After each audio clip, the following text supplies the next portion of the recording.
Сәлеметсіздер ме, құрметті әріптестер?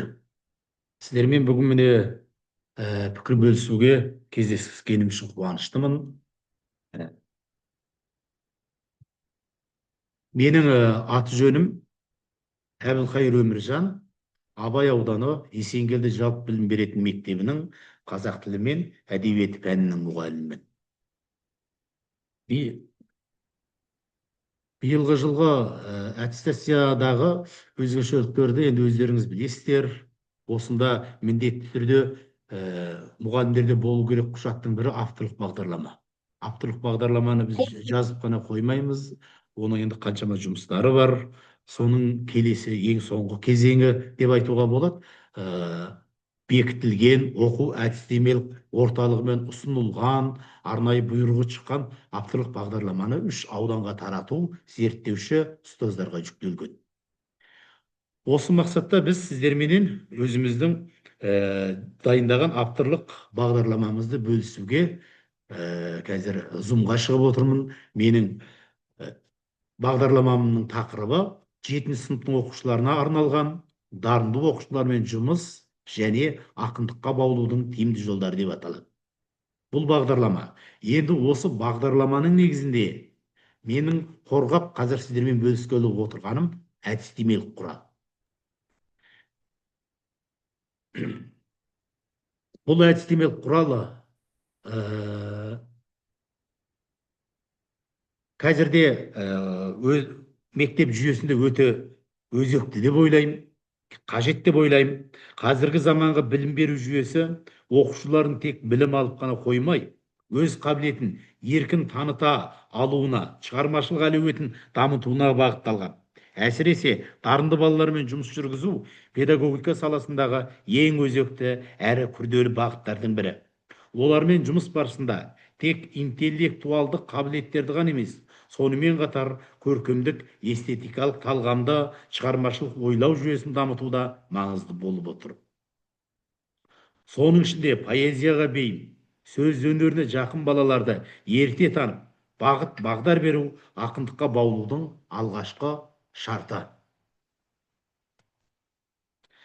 Бұл бағыттағы жұмыс баланың ішкі жан дүниесін байытып қана қоймай, оның тілдік, танымдық, мәдени қабілеттерін дамытады.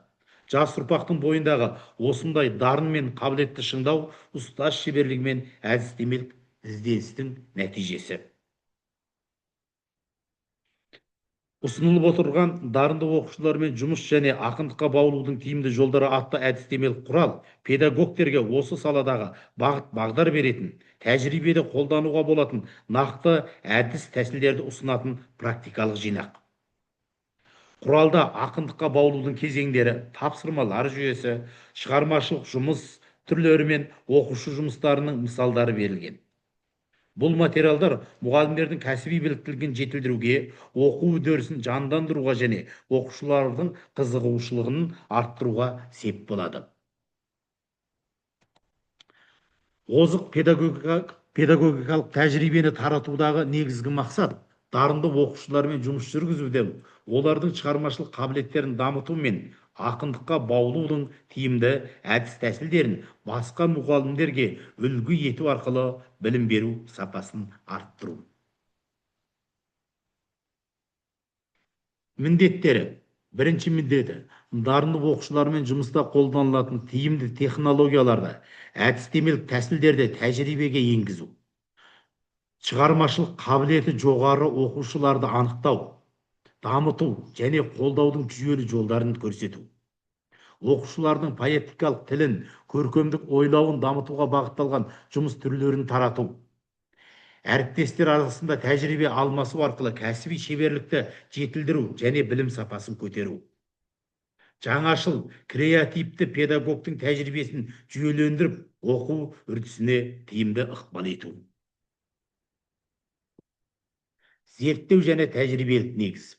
Әдістемелік құралды әзірлеу барысында автордың бірнеше жылдар бойы жинаған тәжірибесі, шығармашылық байқаулар мен поэзия үйірмелеріндегі нақты жұмыс үлгілері негізге алынды. Жинақта ұсынылған тәсілдер оқушылардың тіл байлығын арттыруға, көркемдік талғамын қалыптастыруға және өлең шығару машығын меңгертуге бағытталған.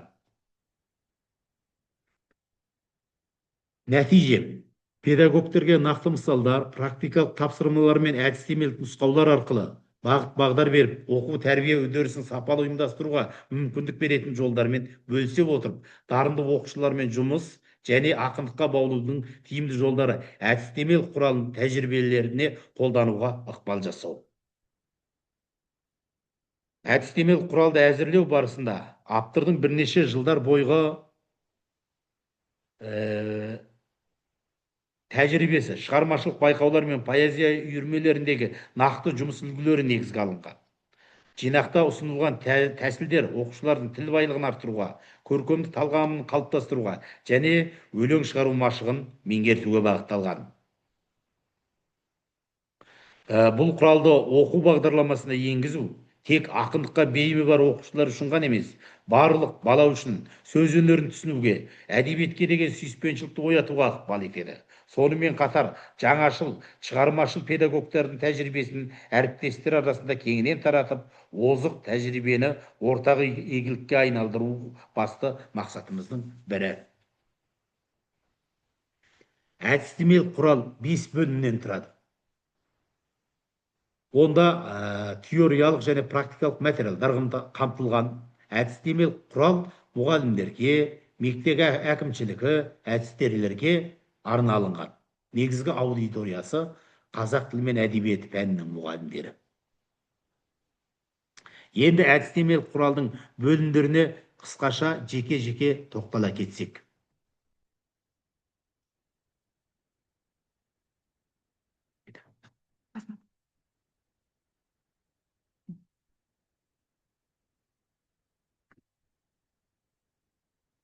Енді әдістемелік құралдың бөлімдеріне назар аударайық. Бірінші бөлім.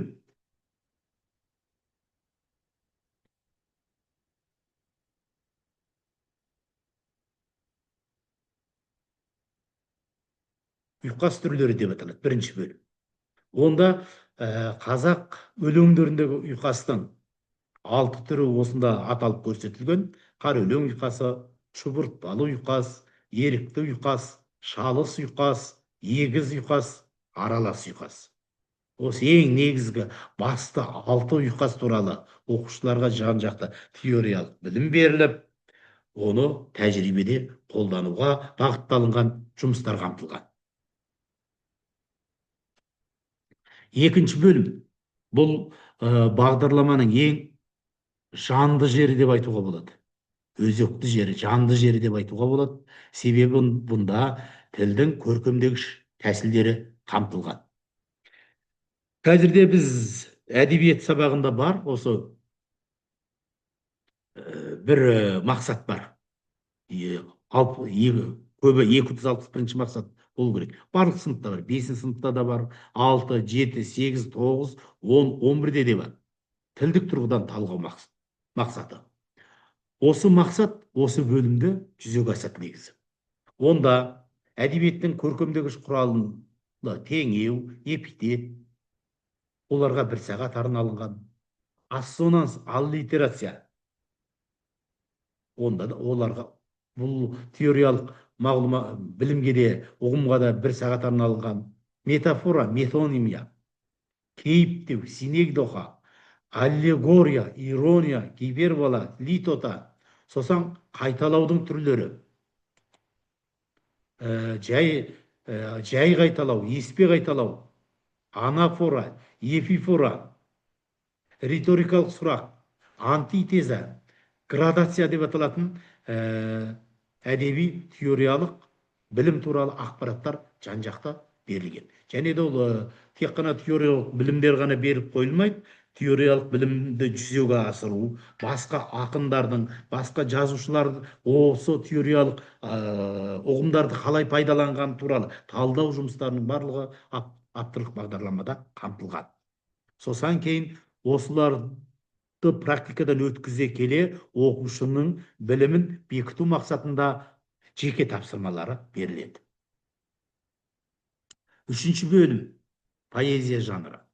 Енді біз ақындыққа баулу болғандықтан біз әдебиеттегі жаңа проза және драма жанрын алған жоқпыз, драмалық жанрларда. Тек поэзия жанрын ішінен қалай бөлетіні туралы осы еңбекте жан жақты терең ақпарат алуға болады, жинақтауға болады. Поэзияның үш өкілі: эпос, лирика, драма, сосын арнау өлеңдері, мысалы жанры, ода жанры, баллада жанры, сонет жанры, рубай, сатира жанры, поэма жанры. Бұлар жеке-жеке бір-бір сағат болып бағдарламаға енген. Төртінші бөлім ежелгі және қазіргі поэзиядағы байланыстар. Онда да бізде міне ұмыт болып кеткен ғазал жанры, қасида жанры, мінәжат жанры туралы жеке сағаттар берілген. Бесінші бөлім әлемдік әдеби процесс және қазақ поэзиясы. Қазіргі поэзиядағы дәстүрден тыс ырғақтық жүйелер. Бір ақынның дара стилін айқындау, шығармашылық жұмыс еркін тақырыпта өлең жазуменен оқулығымыз аяқталады. Осында оқушыларды әсіресе қызықтыратын қазіргі поэзиядағы дәстүрден тыс ырғақтық жүйелер. Бұл осы соңғы кездерде жақсы қалыптасып, жақсы дамып келген модерн жанры деп айтамыз. Сол модерн жанр туралы жан-жақты ақпарат береді. Және де оны қазақ ақындары өздерінің өміріне қалай енгізді, оның қазақ әдебиетіндегі басты өкілдері кім, осы кісілердің шығармашылықтарымен танысатын болады осы тақырыпта. Енді практикалық бөлімге өтсек.